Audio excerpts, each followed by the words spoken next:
Pepsi भारी लागा. क्या आजाला बघ. तुला मी फुल कॉन्फिडन्स न सांगतो तो शीतलच भेटून आलाय का नाही बघ. अरे ते तर कुणी बी सांगते. मी एक सांगू का? आजी आता तसाच पुढे जाईल बघ. म्हणजे अरे म्हणजे तो डुंकून बी बघणार नाही आपल्याकडं. आज आपला तसा नाही. अरे आजी तसा नाहीच की. तुला काय माहिती का, आता तो शीतलीच्या आठवणीत हरवलाय. त्यामुळे आपण त्याला काय दिसणार नाही बघ. आला आला आला. कपस कपस काहीच बोलू नकोस, काहीच बोलू नकोस. येऊन निघाला की. म्हणलं होतं का नाही. आज्या अरे थांब की लक्का. अरे हाय की मी. अरे बघनच बी आमच्याकडं काय चाललंय काय आमच्या राज्यात. अरे ते लक्ष नव्हतं. हा कसं असेल बाबा, आजकाल फक्त शीतली आठवती ना. अरे नाही असं काय नाही. तू शिकव आता आम्हाला. एक काम कर, ते ध्रुव सौरभ ही बारकी बारकी पोर आहेत का नाही, त्या सगळ्यांना घे आणि त्यांना सांगास काय. अरे खरंच तर. आज्या तू काय डोक्यावर बिक्यो पडलास काय. कर. अरे असले उन्हाळ्यात स्वेटर घालून फिरतीस वय. कारण स्पेशल स्वेटर आहे. शीतलीनं स्वतःच्या हाताने इनलाय. अयो काय सांगतोस. मग मला काहीतरी स्पेशल द्यायचं होतं ना, म्हणून इनलाय. काय राजा, तो भारताचा बॅच कोणी दिला. तिनंच लावलाय. क्या असं पहिलं बॉयफ्रेंड असतो एखाद्या गर्लफ्रेंडनं असलं गिफ्ट दिलं असतं. भावांनो,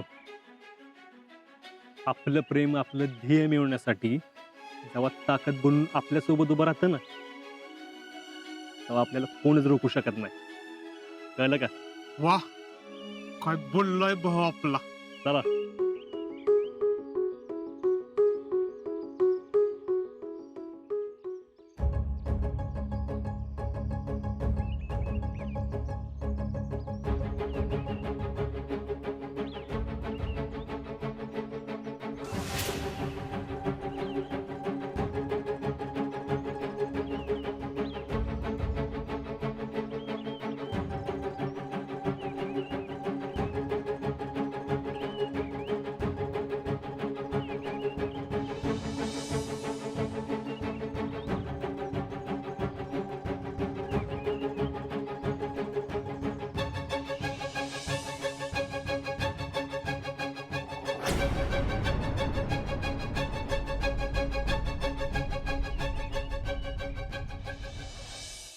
उषा वहिनी, उषा वहिनी. पुष्पा ये की ग. हाय मी इकडे चुलीजवळ. कुठं आहेत घरातली समधी. ये की बस. तू पाठ घे. अहो किती हाका मारायच्या. कुठं आहेत घरातली समधी. अगं आप्पा गेले दुकानात सामान भरायला आणि नीलम आणि सुमन वर पार्लर मध्ये आहेत. आणि शीतल बी कुठं दिसली नाही. गेली असेल यास्मिन कडं. तिचं काय पाय घरात राहतोय वय. नाही म्हणजे आजकाल लई बाहेर जात नाही ती. पण आता तिला बाहेर फिरत जाऊ नको म्हणावं. आता तिच्या लग्नाचं चाललंय ना, मग असं सारखं बाहेर फिरणं बरं दिसतंय वय. वय पण माझं सांगून ऐकते वय ती. पण आता ऐकायला पाहिजे ना. आता समजा उद्या भैयाच्या आईला जर समजलं शीतल अशी बाहेर फिरती, तर एवढ्या सहजासहजी त्या लग्नाला तयार होतील का. वय म्हणतीस ते पण खरं आहे. अगं जी बाई घराच्या बाहेर पडत नाही ती असली सून थोडीच करून घेणार आहे वय. आजच शीतलला सांगा. आणि मी पत्रिका बी आणली बर का. वय भैया साहेबाची पत्रिका घेऊन आले. बरं झालं बाई आणलीस. पण कुणाला बोलली नाहीस ना. नाही नाही, मी कशाला कुणाला काही बोली. अगं पण तू काय सांगून आणलीस त्यांची पत्रिका. अव भैयांना म्हणलं मी की माझ्या ओळखीचे एक गुरुजी आहेत, त्यांना पत्रिका दाखवू. म्हणजे कसं आहे, आता तुम्ही राजकारणात आहेत ना, तर पुढे जाऊन काय काय योग आहेत ना ती बघू म्हणलं, असं म्हणून आणली. असं वय. अगं पण आता ह्यांना काय नेमकं सांगू?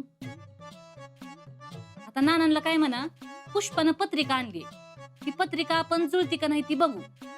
आणि पत्रिका जुळली तरच पुढे शब्द टाकायचा, नाहीतर कसं व्हायचं, आपण आधी बोलायचो आणि नाही जुळलं तर उगाच गावात चर्चेला इशे नग ना. होय ग, तू म्हणतेस ते बरोबर आहे. बर, चला येऊ का मी आता? अगं थांब की, चहा ठेवते. चहा नग खरं तर. असं म्हणतीस? बर राहू द्या, तुम्ही म्हणताय तर घेते गोटभर. बर थांब, ठेवते. होय.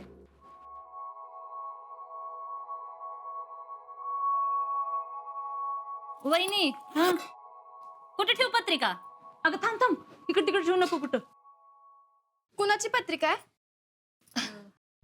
अगं तुझ्यासाठीच आणलीये. पण कुणाची आहे? कुणाची सांगणार नाही, ओळख बर तूच आता. अहो पुष्पा काकी, आता मी काय जादूगर आहे होय असंच ओळखायला? काय तर माहित पाहिजे का नको? एवढी घाई झाली वय तुला? अहो घाई नाही काय, असं विचारते. आता कोण कुठला पोरगा आहे मला माहित असलं पाहिजे ना.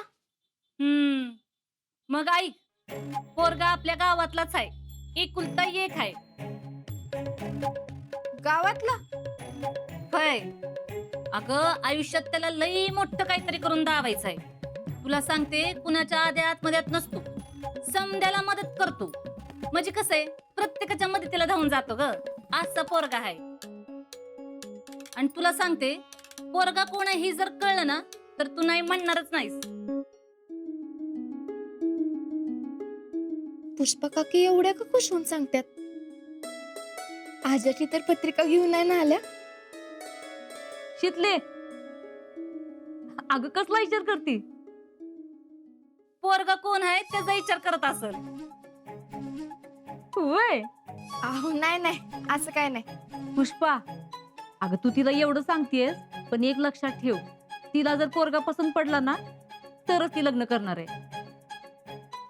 पोरगा पसंत पडणारच. अहो लाखात एक आहे पोरगा, तू तर नाही म्हणू शकणारच नाहीस.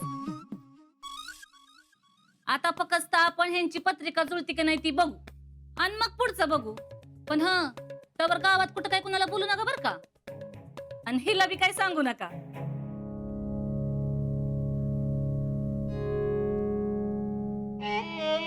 पुष्पा काकी एवढं म्हणतात म्हणजे 100% त्यांनी आजाचं स्थळ आणलंय.